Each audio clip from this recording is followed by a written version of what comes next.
So we're going to be discussing the presence of black people in Europe during the Middle Ages. This is important because here in America, black people were never taught their full history.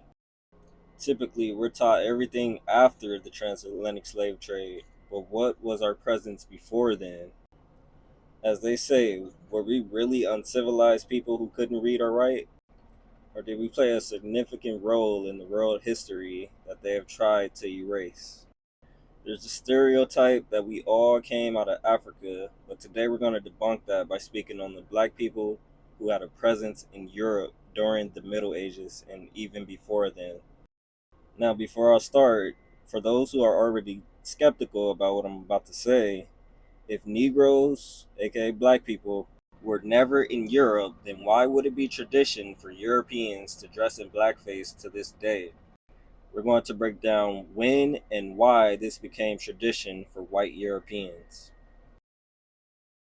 Now, if you haven't, I suggest you watch my previous videos about the black Jews who were in Spain and have been in Spain possibly before the birth of Christ. And we also know that they were in Spain before the Middle Ages because the Apostle Paul wrote a letter to these Jews of Spain. In Romans 15, he expresses that he one day hopes to travel to Spain to visit them. Also, in the Old Testament book of Obadiah, it says the exiles from Jerusalem who are in Sepharad, which is another word for Spain, will possess the towns of Negev. So these black Jews lived in Granada, Spain during the time of the Roman Empire, as well as when the Muslims took over. So during the Middle Ages, when the Muslims took over Spain, it is then that these Jewish rulers will be called Negroes. Now they received this title in reference to the Moors. This is probably due to them both having dark skin complexions compared to the white Europeans. So who were the Moors? The Moors were African Muslims who invaded Spain and parts of France in 711 AD.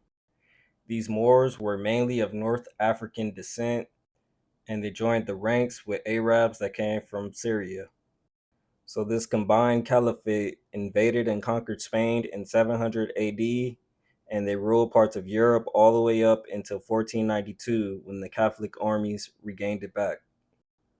While under Muslim rule, Negroes and Africans were still allowed to be Christians and Jews under the status of dhimmis, which means people of the book. In other instances, those who were a threat to Muslim rules were often forced to convert or become slaves. Whenever they used to suffer persecution in the different parts of the land, mainly in Christian Europe, they used to take refuge with the Muslims, the Muslim caliphs and the Ottoman caliphs later on. So the status of both Jews and Christians would often change due to what Islamic caliphate was ruling over them at the time. So some of these black Jews would convert to Islam to avoid persecution. This is why many Negroes became associated with being Moors by the Catholic Church. In the 1500s, a black man who would be considered the first black man to explore North America was called Esteban the Moor. Accounts described him as a Negro Alarabe, or Arabic-speaking black man.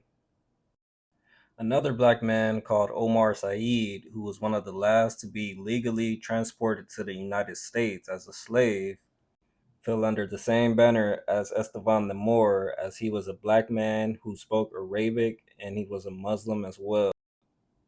According to the Britannica, Europeans depicted Moors as being black, swarthy, or tawny in skin color, and any other Muslims outside of that complexion were called white Moors.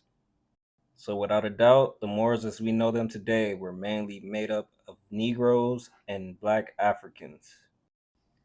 Now, many of these same black Jews will also go on to convert to Christianity. This is due in part to the Catholics beating back the Muslims during the 10th and 11th centuries. So both the black Jews and Muslims will fall under the dominion of the Catholic Church. The Pope was considered to have full and supreme and universal power over the entire Church of Rome. So the conquistadors of Spain were given orders by the Pope to persecute and torture anyone who did not want to adopt their Catholic faith. This can be found in the Papal Bull of 1452, which was signed by Pope Nicholas. It gave permission to Catholic Spain and Portugal to invade, search out, capture, vanquish, and subdue all Saracens and pagans whatsoever and other enemies of Christ who wheresoever they were placed.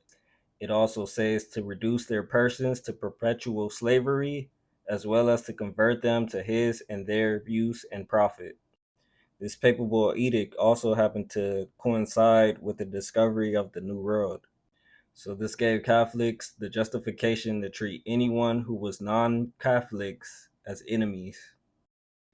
Here's a quote from Christopher Columbus himself. He says, "Your Highness, as a Catholic Christian and prince, devoted to the holy Christian faith and the propagation thereof, and enemies of the sect of Muhammad and all adulteries and heresies, resolved to send me, Christopher Columbus, to the said."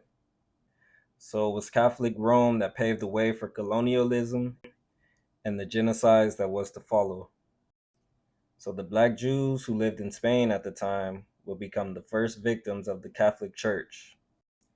In the 1400s, King Ferdinand and Queen Isabella forced all their people to become Roman Catholics. So anyone who practiced a different religion, such as Islam or Judaism, were forced to change religions. Those who didn't convert to Catholicism were tortured in the most inhumane ways. This would be known as the Inquisition. So this means the Hebrews of Spain could no longer practice the Sabbath as well as the holy days that's mentioned in the Bible. They were forced to convert to a new religion that was masquerading as that of their own. Many were persecuted for refusing to worship Rome's pagan gods disguised as Yahuwah and his son Yeshua. Everything about the Catholic faith is in contradiction to what the Bible says. Not to mention, they worshiped a European man who looked nothing like the Hebrews. For Don Lemon to come out and say, look, we just have to deal with the historical facts, okay? Jesus was black. That's historically ridiculous. It's just not true. Well, Jesus wasn't Swedish. Yeah, no one says he was Swedish. Have you looked at any Western art, any Western depictions of Christ? They vary. Some, I guess he's lighter skinned than others, but he looks like a Jew.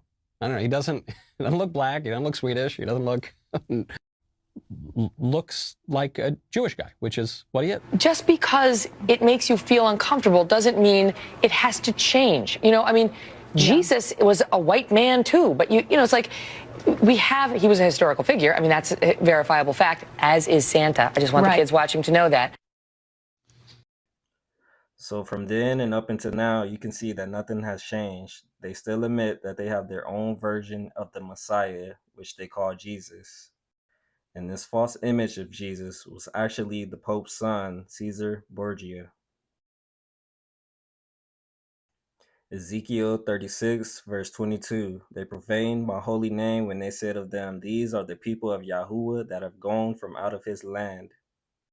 So those Jews who converted to this counterfeit religion was in actuality profaning the holy name of their God, Yahuwah. So this is why Catholic Rome changed the holy name of Yahuwah to the generic name of God, as well as changing the name of the Messiah to a non-Hebraic name, Jesus. So it is during the time of the Spanish Inquisition that many of these Black Jews fled to Africa to escape persecution, but many who converted decided to stay in Europe, spreading out through many different European nations that were becoming more civilized than in past times. The reason for this migration was due to the Spanish crown ordering the expulsion of all the Jews who lived in Spain. So many of them fled to Portugal, to Africa, as well as different parts of Europe. Those who went down to Africa joined Jewish communities that was already established in West Africa, which is known as the Balad el Sudan. For the Jews who chose to remain in Iberia, they had to relocate to Portugal and pay a tax. The representative of these group of Jews was called Yaya o Negro. So Portugal chose Yaya to be the lord over the village of the blacks.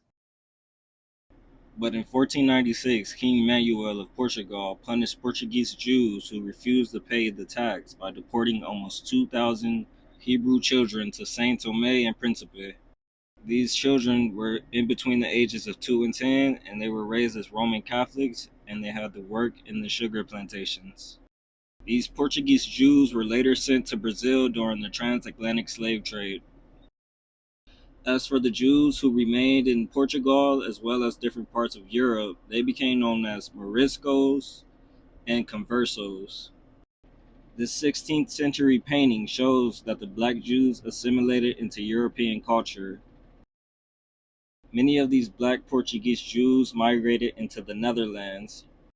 The famous painter at the time, named Rembrandt, has various paintings of Negroes in the Netherlands. Now, these black Portuguese Jews were not the same as the white Ashkenazi Jews of today. They were black. They even referred to themselves as the Hebrews of the Portuguese nation. And when the Ashkenazi Jews began migrating to the Netherlands in the mid-17th century, the Portuguese Jews viewed them with ambivalence, which means the state of having mixed feelings or contradictory ideals about something or someone. So it puzzled them to see Ashkenazi Jews who are white claiming to be Jews as themselves. Not to mention, many of them financed slave ships as well as became slave owners in the New World. Now remember how Pope Nicholas signed the Papal Edict in 1452, which allowed these black Jews to become their slave property? Well, the Dutch ended up coming with a pretty interesting tradition that most of the world still follows today, and it seems to reflect upon that Papal Edict of 1452, as the main figure of this tradition just so happens to have the name Nicholas, or Nick for short, as we know him as Saint Nick. In today's time, we call him Santa Claus, but back then he was known as Saint Nick, and Santa's original helpers were not elves, but black people. Now, this tradition we now know as Christmas dates back even further than before black people became servants or slaves. Remember, Europeans at the time were pagans for centuries. So in the old custom, Santa Claus would be the replacement of Krampus, who was known as the devil. This was only due to Europe becoming Christianized by Rome. But instead of completely getting rid of their old customs, they combined it with elements of Christianity to conceal the fact that it is still rooted in paganism. And this can be said for all the holidays that Western civilization partakes in. New Year's, Easter, Christmas, even Halloween all have pagan roots. But as far as Christmas, Saint Nicholas, which we now know as Santa, became the face of this tradition, while Krampus, the devil, will become his companion. But following the 15th century, it will be black people taking the role of Krampus, the devil, becoming the companions or servants of Saint Nicholas. So this black servant was known as Zwarte Piet, which means Black Pete. He became the companion of Saint Nicholas in folklore. And history shows that Black Pete was depicted as a black Moor.